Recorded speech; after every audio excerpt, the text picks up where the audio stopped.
मैं सबसे पहले आप अपने पॉलिटिकल गेस्ट पे आने से पहले मैं एल एन राव साहब आपसे पूछना चाहता हूं, आप दिल्ली पुलिस में आपने सेवा दी है सर, इस तरीके का जो पूरा ये हादसा हुआ है, दिल्ली पुलिस जिस तरह से उनकी भूमिका और दिल्ली की देश की राजधानी की सड़क पर अगर इस तरह की कोई घटना होती है, इतनी देर कैसे ऐसे हो सकता है कि घंटों तक ये चलता रहे? दिल्ली पुलिस खुद कह रही है कि करीब 52 मिनट तक, जब ये पहली इंफॉर्मेशन आई उसके बाद जब लड़की की बॉडी मिली, 52 मिनट का समय उसके बीच में है। आई विटनेसेस कह रहे हैं लगातार पीसीआर को फोन कर रहे थे। क्या ये शर्म की बात नहीं है दिल्ली पुलिस के लिए?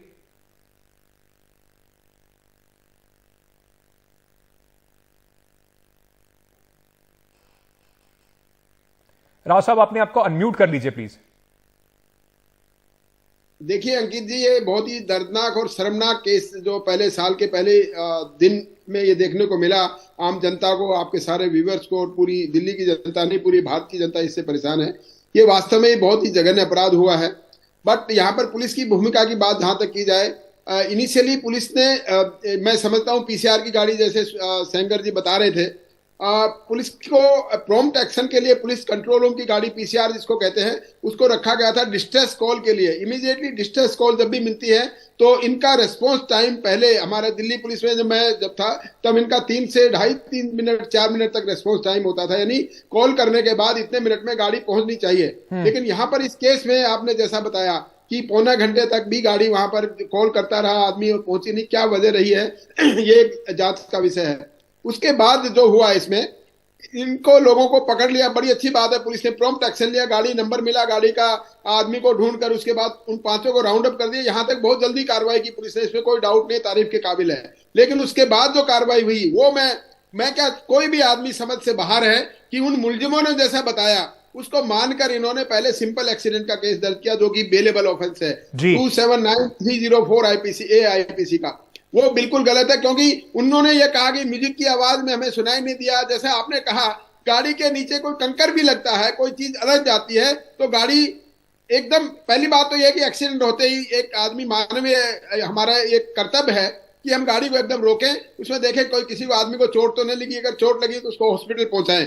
उन लोगों ने वह गाड़ी रोकी नहीं, सबसे बड़ी बात यह है। और उसके बाद गाड़ी में वो डेड बॉडी करीब, उसमें मान के चलिए 50-60 किलो का वजन होगा, वो गाड़ी के साथ में लटकती हुई घिसटती हुई जा रही है और उनको पता नहीं चला। ये बिल्कुल विश्वास करने लायक बात नहीं, जो कि पुलिस ने इनिशियल स्टेज पे उनकी बात पे विश्वास करके इसको सिंपल एक्सीडेंट माना। ये गलत बात है। मैंने भी कल कई चैनल्स में बताया कि इसमें 304 आईपीसी के सेक्शन लगानी चाहिए थी, और उसके बाद अल्टीमेटली पुलिस ने 304 का केस बनाया, culpable homicide not amounting to murder. और ये कोई ऐसी बहुत बड़ी गाड़ी नहीं है, ये कोई एसयूवी नहीं है जिसमें रोड क्लियरेंस इतनी ज्यादा होती है कि आपको पता ही नहीं चल पा रहा कि कुछ आपकी गाड़ी के नीचे अटका हुआ है। एक छोटी गाड़ी है, बलिनो गाड़ी है, पता लगना चाहिए था। बिल्कुल। पता लगा अलका लांबा जी, कल जो दिल्ली पुलिस का जो डीसीपी का भी बयान आया, उसके बाद सुबह भी हमने सुना जो आउटर के डीसीपी है, जब उनका पहला बयान आया तो जैसे एल एन राव साहब भी कह रहे हैं, बिल्कुल मान के बैठे थे कि जो आरोपियों ने कह दिया वो सत्य वचन हो गए। बिल्कुल, मतलब वो डीसीपी कम और लग रहा था कि आरोपियों के वकील ज्यादा हैं जब अपना वक्तव्य दे रहे थे।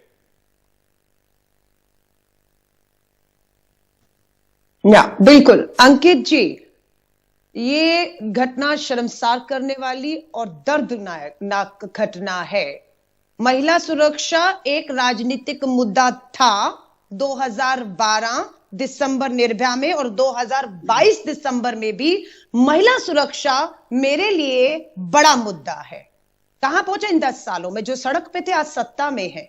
पुलिस कमिश्नर, जो भी पुलिस के अधिकारी की बात कर रहे हैं, बिल्कुल वो ऐसा लग रहा था कि लोगों को धमकाने का काम कर रहे हैं, अपराधियों को नहीं, लोगों को धमकाने का काम कर रहे हैं। मां ये अभी कह रही है पोस्टमार्टम हुआ नहीं, उसकी बच्ची के साथ हो सकता है कुछ गलत हुआ हो, लेकिन पुलिस के अधिकारी ने पहले क्लीन चिट दे दिया कि कुछ गलत नहीं हुआ। पोस्टमार्टम तो हुआ ही नहीं, रिपोर्ट तो आई नहीं, तो मां का जो शक है वो दुरुस्त है अभी तक। और उसके बाद यह भी कह दिया गया कि शराब के नशे में नहीं थे। अरे वो तो आपके कब्जे में ही नहीं आया अभी तक, जब तक आएगा या नहीं ये तो अब बहुत देर हो गई, उसमें आज 3रा दिन वैसे भी हो चुका है। और दिल्ली के अखबार की हेडलाइन थी कि दिल्ली हुई टल्ली, 20 लाख शराब की बोतलें गटक गई। ये छवि बन गई है राजधानी दिल्ली की कि लोग शराब के नशे में सड़कों पर घूम रहे थे, अपराध हो रहा था। और आपकी जो गाड़ियां पुलिस की हैं वो सिर्फ दिखाने मात्र के लिए वहां पर थी, किसी अपराध को देखकर रोकने के लिए नहीं थी। आज पुलिस पे सवालिया निशान है। उम्मीद कर रही थी मैं, 2 दिन हो गए कि दिल्ली के मुख्यमंत्री देश के गृह मंत्री के साथ बैठ के पुलिस कमिश्नर के एलजी 4 लोग बैठे होंगे और वो तस्वीरें अंकित जी आपके टीवी पर हम देखेंगे, ये विश्वास दिला रहे होंगे हमें आपका माध्यम से कि हम ये अपराध बिल्कुल बर्दाश्त नहीं करेंगे। ठीक है, अपराधियों पे कार्रवाई हो, ये दिल्ली सरकार को तय करना है, लेकिन वो तो धरने कर रही है। मुख्यमंत्री को मीटिंग करनी है, जवाब देना है दिल्ली को, लेकिन ये हो नहीं रहा। ये बहुत दुर्भाग्यपूर्ण बात है। लेकिन आरती मेहरा जी, ये सवाल आज ये सवाल लाजमी भी है कि जब दिल्ली पुलिस जो है वो होम मिनिस्ट्री के अंडर में आती है, और अगर दिल्ली पुलिस की के ऊपर सवाल अगर आज उठ रहे हैं, तो क्या इसमें होम मिनिस्ट्री की और एलजी साहब की जिम्मेदारी नहीं बनती? सिर्फ ये कह देने से कि आज मेरा जो सर है वो शर्म से झुक गया है, वो अपनी जिम्मेदारी से निर्वहन हो जाएगा उनका? अंकित जी, शर्म से तो सिर हमारा सबका झुका ही है, इसमें कोई दूसरी बात नहीं। क्योंकि इतनी दरिंदगी, ये जो वहशत हुई है, जिस प्रकार से मैं ना सिर्फ दुखी हूं, मैं व्यथित हूं, मैं क्रोधित भी हूं। और हमारी बिल्कुल जिम्मेदारी बनती है, और पुलिस की जिम्मेदारी खास तौर पे जो पूरी बात निकल कर आई है उसमें बहुत क्लैरिटी से लगता है कि शुरू में पुलिस ने, चाहे वो पीसीआर वैन हो, चाहे वो शुरू के डीसीपी महोदय हो, उन्होंने बिल्कुल जिम्मेदारी से अपना रोल अदा नहीं किया। एक लड़की जिस तरह से सड़क पे 13 किलोमीटर, मैं कहती हूं कि जब टक्कर लगी तभी उतर के उन लड़कों को आना चाहिए था, हाथ पैर जोड़ने चाहिए थे, माफी मांगनी चाहिए थी, आसपास के किसी हॉस्पिटल में लेके जाना चाहिए था। मालूम नहीं वो शराब के नशे में टुन थे, मालूम नहीं वो जरूरत से ज्यादा डर गए थे, मालूम नहीं, वो सब जांच का विषय है। निष्पक्ष जांच होनी चाहिए। डर में कोई 13 किलोमीटर गाड़ी चला के नहीं घूमता है आरती जी, लेकिन मैं आपसे ये जानना चाहता हूं कि जो आरोप लग रहे हैं, बीजेपी पर भी आरोप लग रहा है, कहा जा रहा है कि ये जो व्यक्ति हैं ये जुड़े हुए हैं भारतीय जनता पार्टी से, इसी वजह से शायद शुरुआत में पुलिस इतनी कार्रवाई हल्की दिखाई पड़ी। देखिए, जो जुड़ा हो इस जघन्य, इस वहशी दरिंदगी में, उसको बड़े से बड़ा दंड, और खास तौर पे अगर कोई हमारे जैसा आप कह रहे हैं कि पार्टी से जुड़ा है, तो मुझे लगता है पार्टी वाले, हमारे एक एक कार्यकर्ता की जिम्मेदारी बनती है कि हम और जिम्मेदार नागरिक बने। अगर कोई है तो दंड में बिल्कुल कोताही नहीं होनी चाहिए, और ज्यादा सख्ताई होनी चाहिए। डॉक्टर पीयूष जोशी, लेकिन एक सवाल यह भी साथ ही साथ उठता है, 2012 में जो पॉलिटिकल पार्टी सड़कों पर उतरकर यह बात के दावे कर रही थी कि शीला दीक्षित की सरकार निकम्मी है और इस वजह से निर्भया का पूरा केस हुआ, वो पार्टी आज सत्ता में बैठी हुई है और सड़कों पे वो आज भी है। जब आपके पास सत्ता नहीं थी तब आप ये बात कह रहे थे कि सत्ता हमारे हाथ में आ जाएगी तो दिल्ली बदल देंगे, और 10 साल बाद आप फिर भी वही कर रहे हैं जो आप तब कर रहे थे जब आपके पास सत्ता नहीं थी। तो आम आदमी पार्टी को अगर एक्टिविज्म सड़क पर ही करना था तो क्या फायदा, दिल्ली के लोगों को क्या फायदा हुआ उन्हें सरकार में चुन के भेजने का?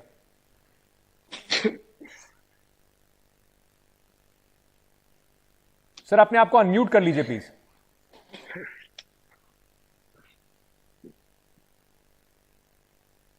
डॉक्टर जोशी, आपको मेरी आवाज आ रही है?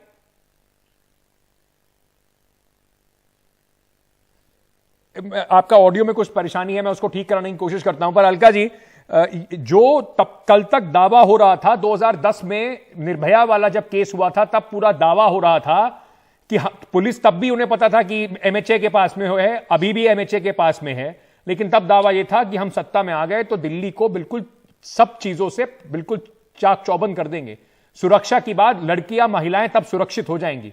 2010 साल बाद भी वो आज भी सड़कों पर हैं और अभी भी सवाल वही उठा रहे हैं कि दिल्ली पुलिस हाय हाय।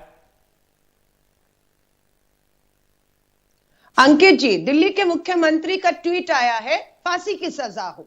पूछना चाहती हूं, 1 दशक में निर्भया के बाद कितनों को फांसी हुई है? दिल्ली सरकार ने करवाई हो, बताइए तो सही।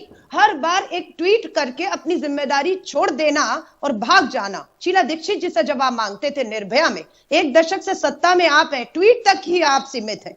बिल्कुल फास्ट ट्रैक कोर्ट दिल्ली सरकार को गठित करनी है। वो फास्ट ट्रैक कोर्ट में फास्ट सुनवाइयां हो, सजाएं मिले, ये दिल्ली के मुख्यमंत्री को सुनिश्चित करना है। पर वो तो इंडिया नंबर 1 बनाने निकले हैं। राजधानी नंबर 1 की बजाय नशे की राजधानी नंबर 1 पे बन गई। एक के साथ एक शराब की बोतल से लेकर दिल्ली का जो चरित्र है वो पूरी तरह से बर्बाद करने का काम इन सत्ताधारी पार्टियों ने पिछले एक दशक में किया है। दिल्ली देख रही है और दिल्ली ही भुगत रही है। डॉक्टर जोशी वापस आ गए। डॉक्टर जोशी, इस सवाल का जवाब तो आपको देना चाहिए कि जो पॉलिटिकल पार्टी इन्हीं दावों पर औरों के ऊपर इल्जाम लगाती थी, उन पे उंगली उठाती थी, आज वो सत्ता में है और उसके बाद भी दिल्ली में ऐसा तो हुआ नहीं कि बिल्कुल वो चीजें बदल गई हो, स्थिति जमीन पर बदल गई हो। बिल्कुल आपकी बात सही है, क्योंकि दिल्ली में स्थिति तो बदली नहीं है और क्राइम अगेंस्ट वुमेन में Delhi is one of the top states. तो अब ये बात तो डेफिनेटली आंसरेबल है ही, जो भी पोजीशन ऑफ पावर में है, चाहे वो आम आदमी पार्टी हो चाहे वो होम मिनिस्ट्री हो, क्योंकि रिस्पॉन्स तो करना पड़ेगा। क्योंकि एक बच्ची 13 किलोमीटर तक सड़क पर घसीटती हुई गई, तो डेफिनेटली आंसरेबल तो है ही एज अ चीफ मिनिस्टर। पर एक काउंटर क्वेश्चन यदि आप परमिट करें तो मैं आपसे पूछना चाहता हूं कि अरविंद केजरीवाल जी इस मामले में और क्या कर सकते हैं। फास्ट ट्रैक कोर्ट का गठन की इन्होंने बात करी है, न्यायालय के गठन की बात करी है। अभी देखिए, ये एक मुद्दा ऐसा है ना कि जिसके बारे में थोड़ा सा हमें इससे ऊपर उठ के बात करना पड़ेगी। मैं हमेशा बोल सकता हूं कि भाई एलजी साहब के यहाँ पे कहीं फाइल अटक जाती है, पर फिर बात वही होगी कि भाई आप you are passing the buck, है ना, अपनी जिम्मेदारी से भाग रहे हैं। तो अब मेरा ये कहना है कि ये जो बहुत सारे एडमिनिस्ट्रेटिव इश्यूज हैं, ये इतना ज्यादा एलजी और कभी भी दिल्ली गवर्नमेंट में कभी भी इतना एंटागोनिज्म देखा नहीं गया जितना आजकल देखा जा रहा है। उसके कारण भी हमें पता है कि क्या देखा जा रहा है। पर डॉक्टर जोशी, आप बिल्कुल ठीक कह रहे हैं, इस पे राजनीति से ऊपर उठ के बात होनी चाहिए। पर यह बात तो अरविंद केजरीवाल जी को 2010 में भी 12 में भी पता थी। यही सवाल जो अब वो पूछ रहे थे, उस समय मुख्यमंत्री का इस्तीफा मांग रहे थे, वो इस्तीफा मांग रहे थे पुलिस कमिश्नर का, प्रधानमंत्री तक का इस्तीफा मांगने की बात आ गई थी जब वो खुद पहुंचे थे वहां पर इंडिया गेट पर। तो ये बात तो उनको तब भी पता थी कि दिल्ली में किस तरीके का डिवीजन है काम का। तो जब तक आप ऑपोजिशन में होते हैं तो ये सब सवाल उठाने लाजमी हो जाते हैं। जब आप सत्ता में आ जाते हैं तो आप फिर ये बताते हैं कि देखिए हमारी जिम्मेदारी है नहीं, डिवीजन ऑफ वर्क अलग अलग है। मैं पॉलिटिकल हिपोक्रेसी की बात कर रहा हूं। एग्जैक्टली आप पॉलिटिकल हिपोक्रेसी की बात कर रहे हैं। आप पॉलिटिकल हिपोक्रेसी बिल्कुल कहें यदि अरविंद केजरीवाल जी की तरफ से कोई बयान नहीं आए, कोई मांग नहीं रखी जाए। भाई दिल्ली पुलिस उन्होंने बोला है, आप ट्राई करके देखें ना कुछ। आप चलिए ल्यूटियंस वाला जो पोर्शन है वो हटा दीजिए, उसके बाद की बाहर का जो आउटर पेरिफेरियल एरिया है जिसमें आप संसद वाला और जो एम्बेसी वाला एरिया हटा के दिल्ली पुलिस देखें, एक ट्रायल बेसिस पे करके देखें, पायलट फेजेस पे कुछ जगह पे देखें। जैसे पंजाब में, अब पंजाब पुलिस हमारे पास में है, तो आप देखेंगे कि जो पूरा क्राइम रिकॉर्ड ब्यूरो है उसमें नंबर 2 पे, मतलब नीचे से नंबर 2 पे आ गया, पेनल्टीमेट पायदान पे आ गया। तो मेरा यह कहना है कि ये बातें बिल्कुल सही है, पर एक जो मैं इसको लार्जर डिबेट की बात कर रहा हूं कि हम सबको एक मांग करना चाहिए। मैं आम आदमी पार्टी का आधिकारिक प्रवक्ता नहीं हूं, पर एक भाई हमें पुलिस रिफॉर्म्स लागू करने की बात करना चाहिए। प्रकाश सिंह कमीशन की जो रिपोर्ट है, काफी समय से घटना हो जाती है, उसके बाद एक बड़ी रिफॉर्म्स और इन सब चीजों की बातें होती हैं और ये होनी भी चाहिए। ऐसा नहीं है कि ये नहीं होनी चाहिए, बहुत जरूरी है।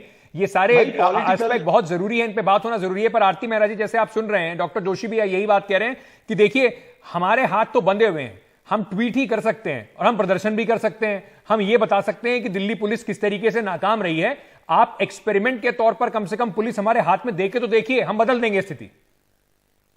अंकित जी, मैं ये तो नहीं कहूंगी कि नाकाम हुई है, आप भी बहुत समय से पत्रकारिता कर रहे हैं। मैंने कहा इनिशियल स्टेज पे प्रॉब्लम रही, लेकिन चंद घंटों में पुलिस ने उन्हें धर पकड़ भी लिया। अब उन पे जितनी धाराएं लगनी चाहिए वो भी लग गई, और हम ये भी देखेंगे कि वो अधिक से अधिक उन्हें दंड मिले, क्योंकि जो जघन्य अपराध है उसका मेरी नजरों में तो दंड उनको फांसी की सजा है।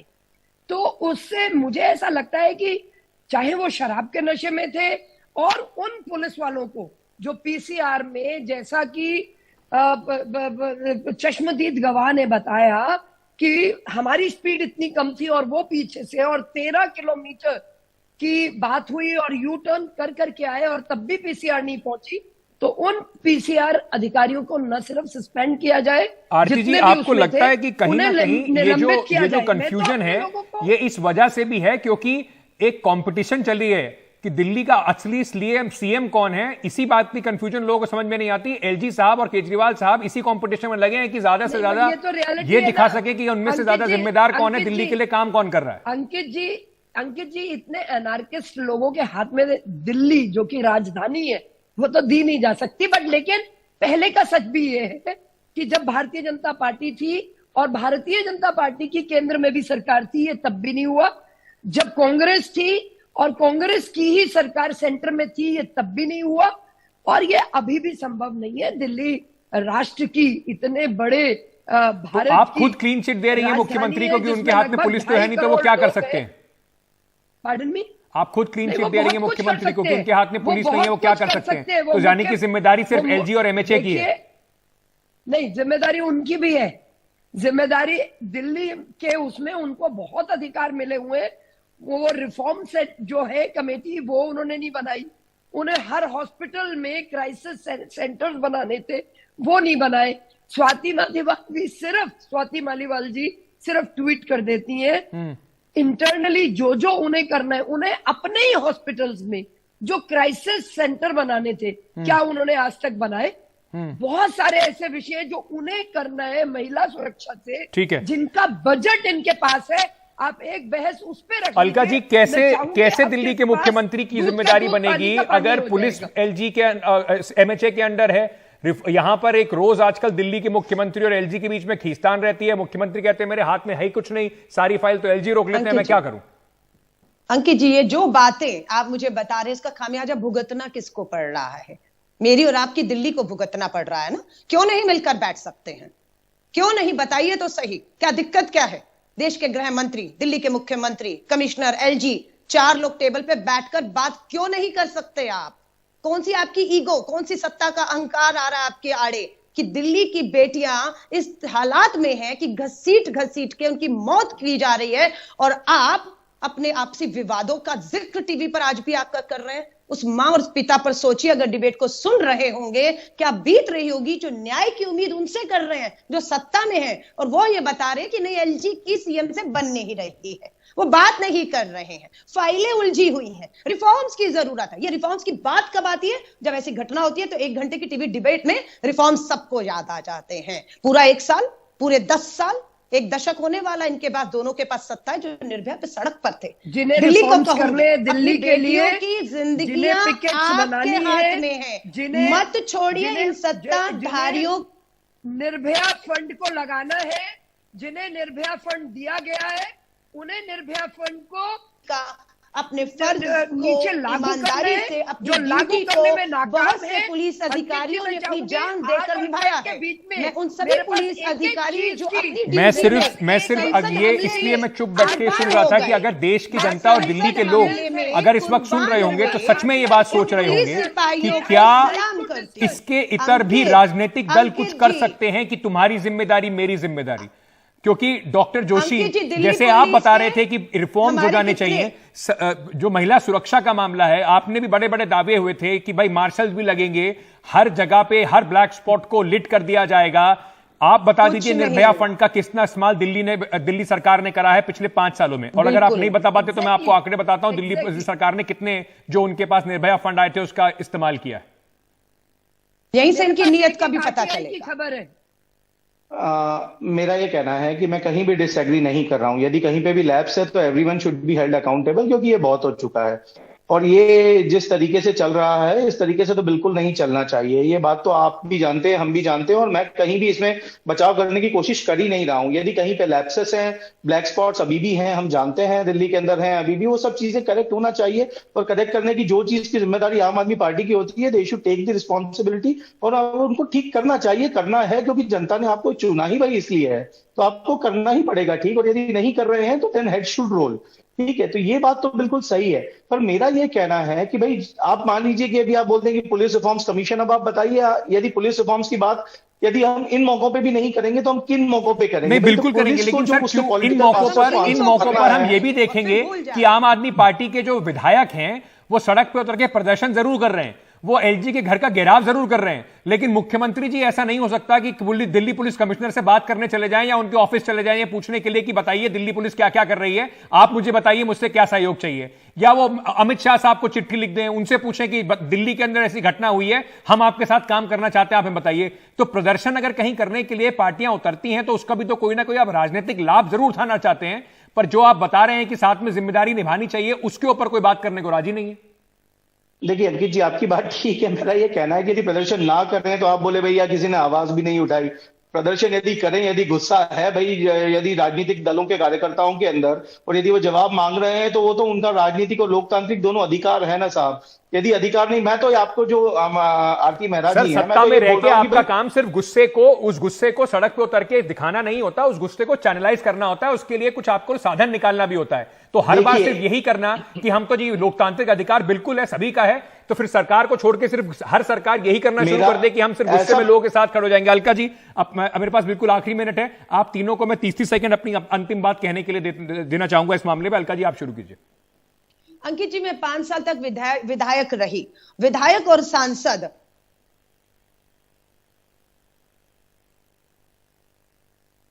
अलका जी का वो लाइन फ्रीज हो गया ऑर्डर सिचुएशन पे जी। लेकिन दुख की बात है कि कोई भी विधायक, कोई भी सांसद अपने इलाके की जो थाना कमेटियों की मीटिंग नहीं ले रहा है। उनका कोई इंटरेस्ट ही नहीं है, सिर्फ फोन करते हैं अपराधियों को बचाने के लिए, विधायक और सांसद दिल्ली के। वरना मैं 5 साल विधायक रही चांदनी चौक की, मैं हर 2 महीने में अपने थाना एसएचओ को कहकर थाना अध्यक्षता की मीटिंग होती थी, आरडब्ल्यू मार्केट एसोसिएशन शामिल होते थे। ये काम नहीं हो रहा है दिल्ली में, दिल्ली के अंदर प्राथमिकता पे नहीं है। बहुत कुछ ऐसा है जो होना चाहिए वो नहीं हो रहा है। आप तीनों का बहुत बहुत शुक्रिया।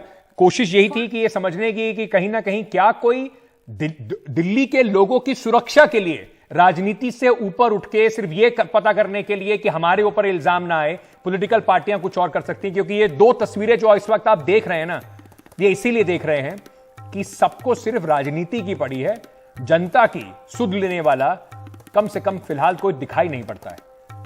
बहुत दर्दनाक हादसा है। इसके ऊपर दिल्ली पुलिस से सवाल, साथ ही साथ राजनीतिक पार्टियों से भी कड़े सवाल पूछे जाने की आवश्यकता है, और हम आपको वादा करते हैं कि वो सवाल लगातार उठाते जरूर रहेंगे।